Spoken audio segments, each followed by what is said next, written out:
Hi, I'm Max Keiser. This is the Keiser Report. I'm in love. Yes, of course, with Stacy. But I'm also in love. I have a new love. Hong Kong.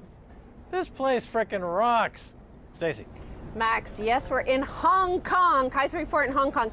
First, because a lot of people out there might get upset with real noises out there. There's construction going on here, just like when we were in New York. There is a ferry terminal. This is the Star Ferry Terminal where you go to Kowloon.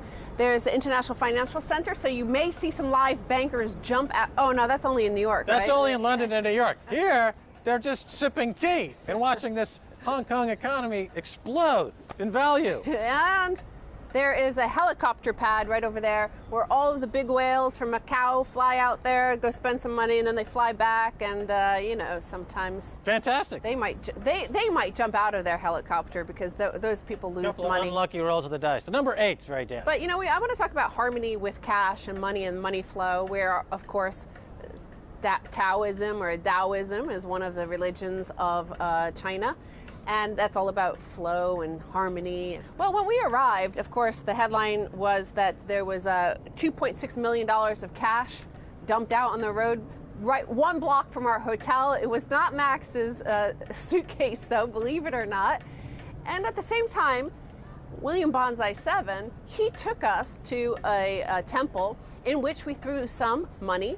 Here's a video of it, you throwing money into the fire in order to bring your circulation of your flow of your cash. Yeah, I thought that was interesting. We went to this temple and people were throwing paper into the fire and they described this as money. And I thought, what an appropriate gesture in this era of fiat money that has no backing and there's no collateral, and people are beginning to wake up to the fact that we're being ruled by banksters upon an empire of fake cash. And so right now in Hong Kong, they were just throwing it down into the fire and burning it in ceremonial destruction of the fiat nightmare.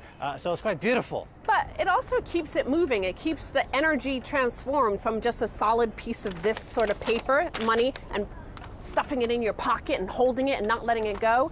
Here you throw it into the fire, it combusts, it's another element, and it combusts and it turns to vapor and it keeps on moving, it keeps on flowing, and that seems to be part of the process that we're the opposite seeing in the world today. Money is being hoarded, money is being congealed into one specific class of global financial elite who hoard it all and have it all. And I want to look to this headline in London, so go back to our old studio where everybody is being impacted by actually Hong Kong and mainland China. So the headline reads, Londoners miss out as homes built as safe deposit boxes for foreign buyers. So sites for close to 30,000 homes are owned by just 10 investors in Hong Kong, China, Malaysia, Australia, Singapore, and Sweden, sparking warnings from politicians and housing industry experts that too many are being built to act as safe deposit boxes for international investors rather than for Londoners in housing need. And of course, it seems a lot like what the problem here, where people can't afford housing because so much of it is locked up by people who don't live there. They're buy-to-leavers, they call them, and they just are using it to park perhaps some of their ill-gotten gains, or, well, even if it's just handed to them by the central banks at 0%, I still think it's ill-gotten in a way. Yeah, well, I mean, this is a good point, that it's cheaper to put your money into housing in London, where the taxes are very low, than to, let's say, put money into precious metals, where at least the storage fee on an annual basis would be higher than the taxes you're going to pay to buy a property in London. And so you end up in a situation that we have now where these properties are basically just being bought as safe deposit boxes, and people aren't living in these places. The housing market is still remarkably in short supply, and people on the other side of the street are either throwing money out of the taxi cab by the millions, burning it in ovens. You see, and the chi is not flowing. But we're bringing the balance back. We had to come here to touch in our inner balance. So Nikki Gavron, the former deputy mayor of London and the chair of the London Assembly, London Assembly's Planning Committee, said that such properties often become buy-to-leave investments and don't meet the needs of Londoners. London is in the midst of a housing crisis. What we need is mixed income housing where people actually live. So they're building huge skyscrapers that nobody lives in. We covered that when we were in New York, by the way. 30% of Midtown Manhattan is completely deserted for at least 10 months of the year of the apartments there, and that's because they're buy-to-leavers from this huge pile of cash around the world, and in the meantime, the people who actually, the cost of living here is very cheap. Food is cheap and great. Transport is ridiculously cheap. And yet the cost of housing, because you're competing with this international flow of capital, and remember, human beings themselves are less mobile than capital, of course, because at the push of a button, you can move cash across the world, but you can't move a human so easily. Yeah, this term buy to leave is really an amazing concept. People just don't live in these places. Well, where a lot of Americans are living, here is another story about cash and the flow of cash, and that's rise in loans linked to cars is hurting poor. The big new subprime market is subprime auto loans, and we've covered that before, where people are buying junk cars with junk loans, very high interest loans. But on top of that, they're now extracting equity from those junk loaned cars, and it's called title loans. Title loans are an increasingly prevalent form of high cost, short-term credit in subprime finance, as regulators in a number of states crack down on payday loans.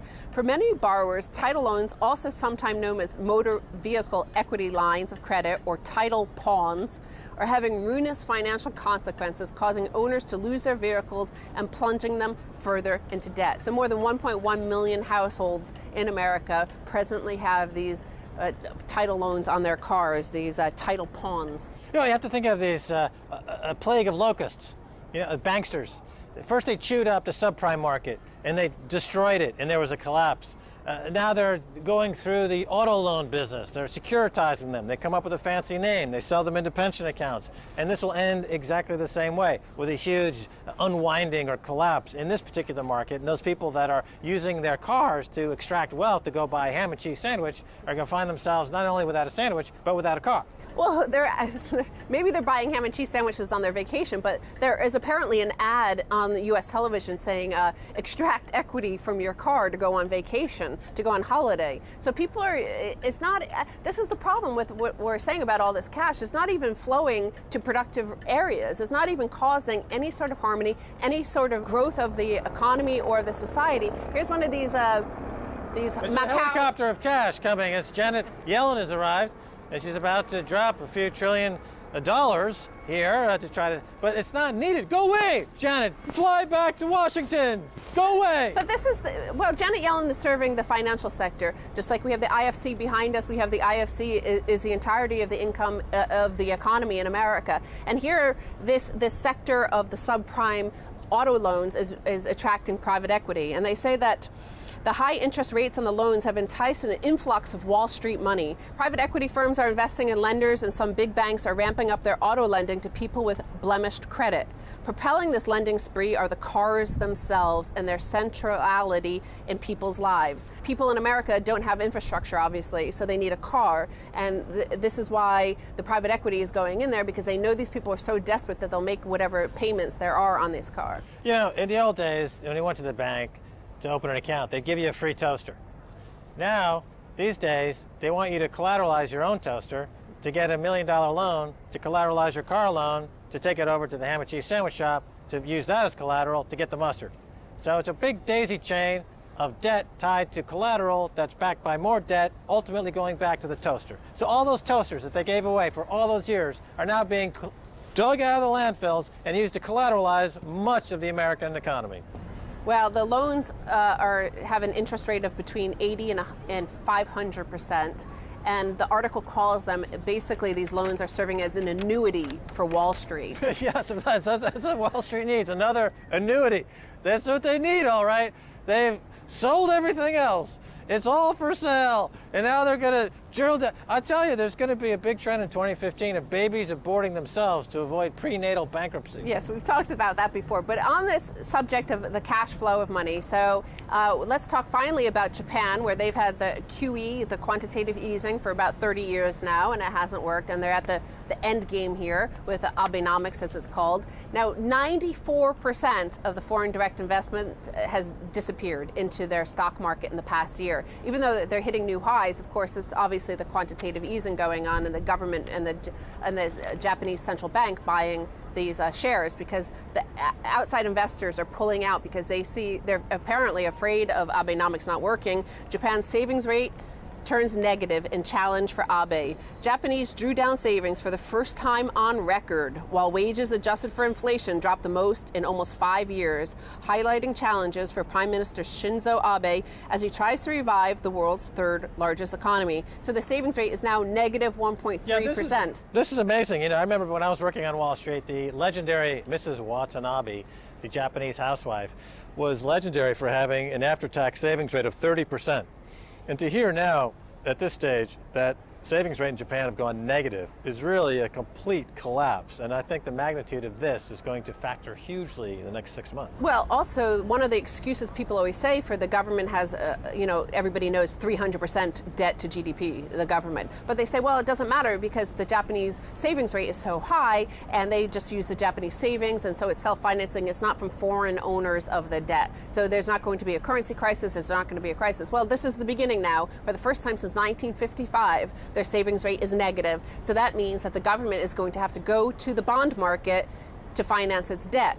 And there are a lot of governments out there in the bond market looking to sell a lot of debt. If debt to GDP in Japan is 300%, and they've run out of domestic savings, and now they're going to the global wholesale market, foreign investment, to not only finance the debt, but to finance even the interest on that debt, even though it's at 0.001%. If any uptick at all, we're talking about a currency crisis and a hyperinflationary scenario. People have been looking for this to occur. It hasn't happened. Perhaps this is where it does happen. Japanese economy goes into a hyperinflationary state. And, you know, I think the odds-on favorite is that Japan is really the Fukushima of currencies in 2015. That could be Shinzo Abe on that helicopter flying to Macau to go put the last few dregs of yen, double down on red or something. Exactly. He's taking the entire economy, Japanese economy to Macau. He's spending it all on red. So we've talked over and over about the capital, the big cash owners that are hoarding all this money. They're given everything, and everything at the bottom is declining, whether it's wages. We've talked about the UK, the wages are down 9%. In Japan, they mentioned that real earnings fell 4.3% in November from a year earlier. A 17th straight decline and the steepest tumble since December 2009, the Labor Ministry said. So this is real suffering being caused in order to, keep stock market, the number on a stock market billboard afloat? The fulcrum is all screwed up. And by that, what I mean is, think of a seesaw. You've got assets on one side of the seesaw, and on the other side is debt.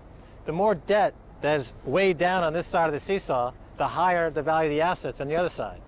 Why? Because the fulcrum is screwed up. The fulcrum is set by central banks in that exact way, and that's dangerous. Anyway, we've got to go, Stacey. Bye. All right, stay tuned for the second half, a whole lot more.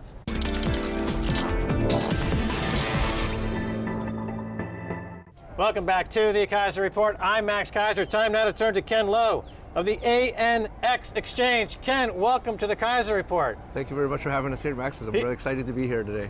Here we are in fabulous Hong Kong. This is fantastic. Now, we have broken many stories on this report. We broke Bitcoin to the world. We broke Litecoin to the world. We told the world about Dogecoin. We told the world about BitPay. Now we're going to tell the world about ANX Exchange. This is the cutting edge. Tell us about it. Thanks for all those nice words, Max. So ANX has been around for about almost a year and a half now. We've been a lot of firsts to the industry. We brought together the first multi-currency exchange. We brought the first debit card into the Bitcoin world, and this has been a really smashing success for us. You know, all Bitcoins, as you know. All right, stop right there, because we've got an amazing development here in the Bitcoin world. This is the debit card that you guys are rolling out. It's really the first in the world. Yep. And the particularities of this really need to be explained in depth, because this is a game changer. This will blow people's minds. Amir Taki is literally, his mind is blowing at this very moment. He's about to listen to this. So explain that this debit card is. Talk about it. Okay, so one of the problems today right now we're having is that Bitcoin is not widely accepted by a lot of the merchants. So what we need is a lot of merchant adoption. Well, because the technology is not really at the very user-friendly level yet, we need to actually merge it back into the traditional payment networks. And what we've decided to do is we've introduced a new debit card, which allows people to take your Bitcoins, send to a very unique address on the debit card, and be able to top up in either Hong Kong dollar or US dollar, and then now you can use this debit card in any of the traditional e-commerce sites, on the brick and mortar stores. An example is if you wanted to use you have Bitcoins, you wanted to buy something on Amazon, you couldn't do it today. Well, now you just load it onto a debit card, and now you can use this debit card on Amazon. So I've got this debit card in my wallet. I can load it up with crypto at any time. Yep. And I'm good to go. I can use it all over the world. I don't need to go to necessarily a merchant processor out there like GoCoin or some of the others. Yep. Because I got this debit card. Exactly. I'm good to go. Here in Hong Kong, this place is like 7 million entrepreneurs. It's bustling with entrepreneurialism. This is the nexus of the global next wave that has transformed the global economy, technology. I'm thinking, I've got StartJoin, which is my crowdfunding platform. First of all, we've got StartCoin. Can we put StartCoin on ANX? Yes, we'd love to have, see how we can work together and put you on, and see how we can cross-promote this coin together. So people could technically have StartCoin on the debit card. Yep, we can link your debit cards to Where's StartCoin. the debit card? You know what? Show I just the have folks one right the debit here. card. What's it look like? There you go. Holy And this is smokes. here, Max. This is could our be gift loaded to with you. Bitcoin, StartCoin, Dogecoin, Litecoin. So if I'm crowdfunding on StartJoin, I could be anywhere in the world and attract funds from anywhere in the world. It makes StartJoin the first truly global crowdfunding platform, thanks to you and ANX and this card. Exactly. Now that I'm moving to Hong Kong. I'm never going to London again. Forget the rain. Look, it's sunny here. I don't want to go back. All right, this is fantastic. I'm going to hold on to this if you don't mind. Yeah, This is fantastic. Let's dig down deeper into this. Because you guys here in Hong Kong seem to have your head screwed on right. Unlike in New York, they've got a fellow named Ben Lawsky who is just being, a bit of a nebbish. They can't get any progress in the licensing in New York. In New York, because they represent those Wall Street shysters, they're giving them a hard time. You guys are like leapfrogging ahead, right? There's no Ben Lawsky in Hong Kong, right? No, the thing is with any regulation, I think there's a lot. Getting consensus is probably the largest issue, right? Ben is kind of forward-thinking. I mean, in terms of this, but in Hong Kong it's the same way. He's the tallest of all the regulators. That's how we would describe Ben Lawsky. Okay. We don't want to talk about Ben anymore. He's a very uninspiring figure. Now, though Hong Kong is ranked #1 for economic freedom, how closely do you have to watch mainland China in terms of what you cannot do with Bitcoin, et cetera? Tell us a little bit about that. Definitely. So, one of the major things that regulations are always looking for is anti-money laundering. And here in Hong Kong, ANX is a money service operator. We're fully licensed in terms of being able to remit money and transmit money and do foreign exchange. So with that, puts us under the AML ordinance, making sure that we're anti-money laundering and we have KYC processes for all our users. I should mention that here in Hong Kong, the place is being built in real time. So we may hear some sounds all around us, construction sounds. So that's what the noise is in the background. But what are you going to do? Progress has got to roll forward. Let's talk about the ANX exchange itself, because, of course, people have a perception when they talk about exchanges. The first thing that comes to mind would be, let's say, Mt. Gox. Of course, it was a huge problem there, and security is an issue. Is the industry basically learning these lessons now? And where are you in that period of your development?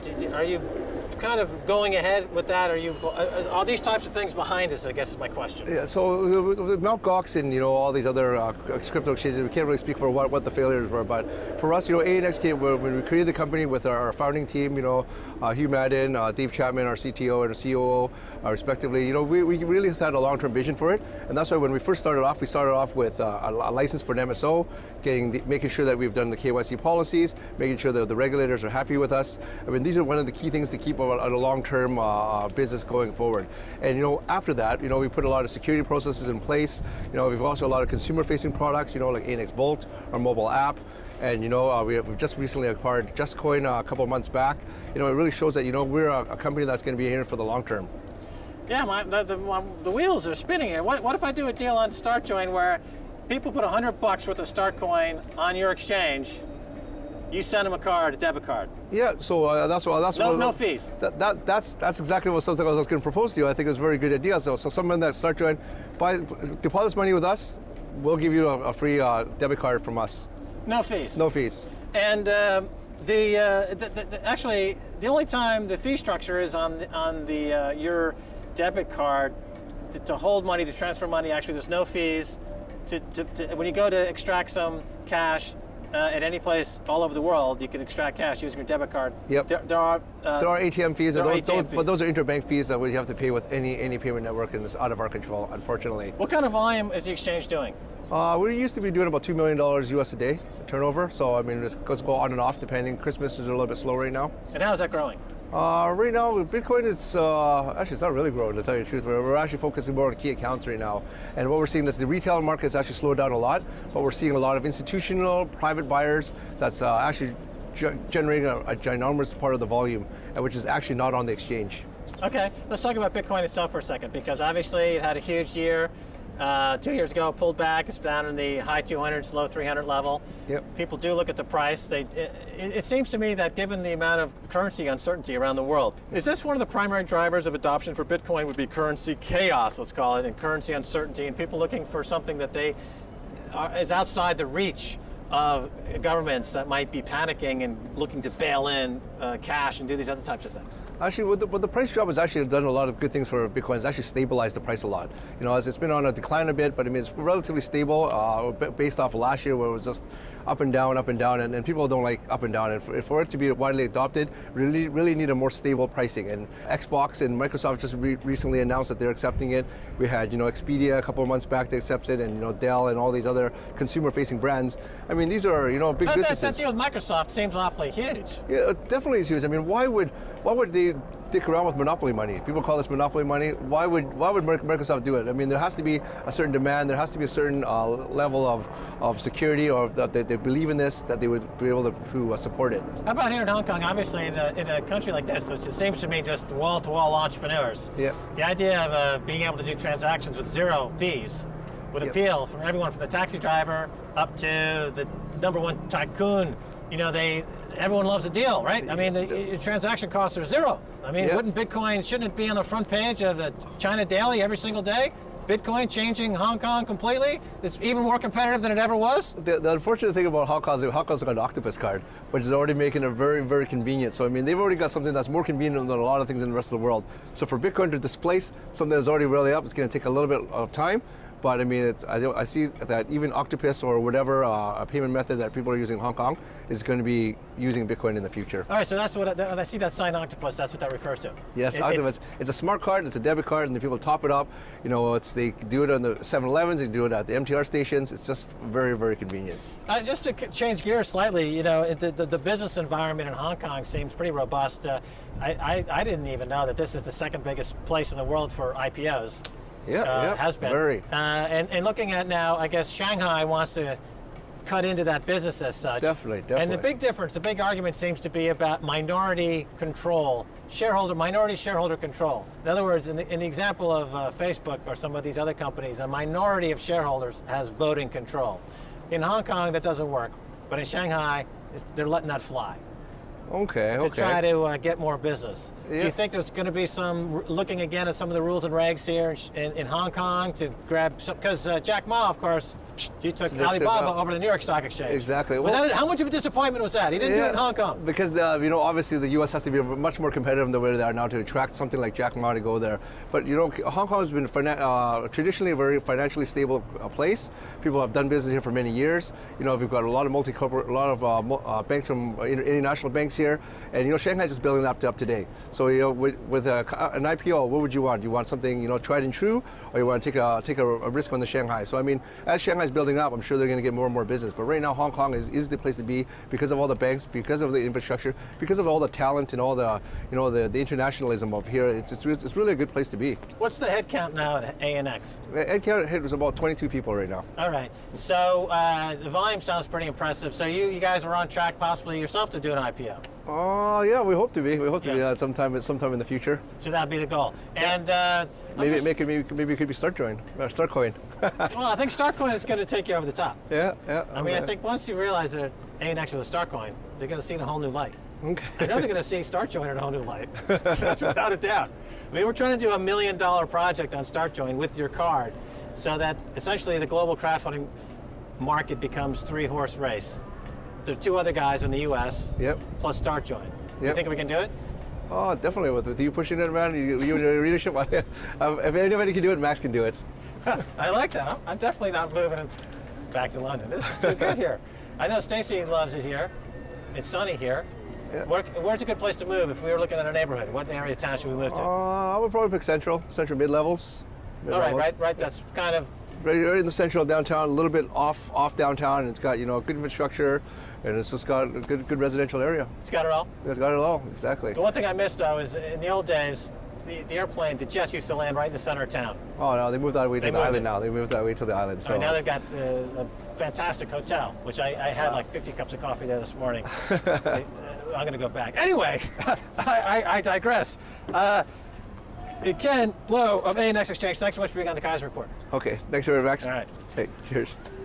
And that's going to do it for this edition of the Keiser Report with me, Max Keiser, and Stacy Herbert. I want to thank my guest, Ken Lowe of ANX Exchange. If you want to get in touch with Keiser Report, find us on Twitter. Until next time, bye, y'all.